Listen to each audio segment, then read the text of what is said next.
Sampling में भी जब हम टर्म की बात कर रहे थे तो इस टर्म के बारे में मैंने बात भी की थी कि इस तरह से क्वेश्चन पूछा जाता है। इसका राइट ऑप्शन है डी, कन्वीनियंस सैम्पलिंग। हमने बात की थी कि following sample method, the method is also known as accidental sample and hazard sample, तो दैट विल बी कन्वीनियंस अपनी सुविधा के अनुसार। आपको पता है हम जब सैम्पलिंग कर रहे हैं और सैम्पलिंग का जब टॉपिक कर रहे थे तो हमने ब्रॉडली दो भाग में बांटी थी, प्रोबेबल और नॉन प्रोबेबल। प्रोबेबल यानी कि प्रायिकता, ठीक है, आपको याद होना चाहिए ये सारी चीजें। और नॉन प्रोबेबल यानी कि गैर प्रायिकता है ना। नॉन प्रोबेबल गैर प्रायिकता वाली हमने बात की थी। और फिर उसके बारे में हमने इनको अलग अलग नाम से इनका क्लासिफिकेशन पढ़ा था। प्रोबेबल में एवरी सैंपल का इक्वल चांस होता है, जैसे हमने बात की थी कि रैंडम सैंपलिंग के बारे में बात करी थी, यादृच्छिक जिसको हम बोलते हैं। फिर हमने सिस्टम की भी इसमें बात की थी क्योंकि पहला इसमें उठाते हैं हम, है ना।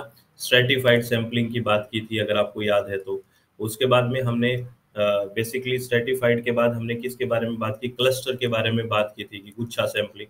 ये सब बातें हमने की थी कि यहाँ पे एवरी सैंपल इक्वल चांस रखता है। फिर हमने नॉन प्रोबेबल में बात की थी एक्सीडेंटल कन्वीनियंस के बारे में, या फिर हमने बात की थी जहाँ पे चैन चलती है। तो ये सारी चीजें हमने बात हुई थी। तो इसको कन्वीनियंस इसका राइट ऑप्शन होगा।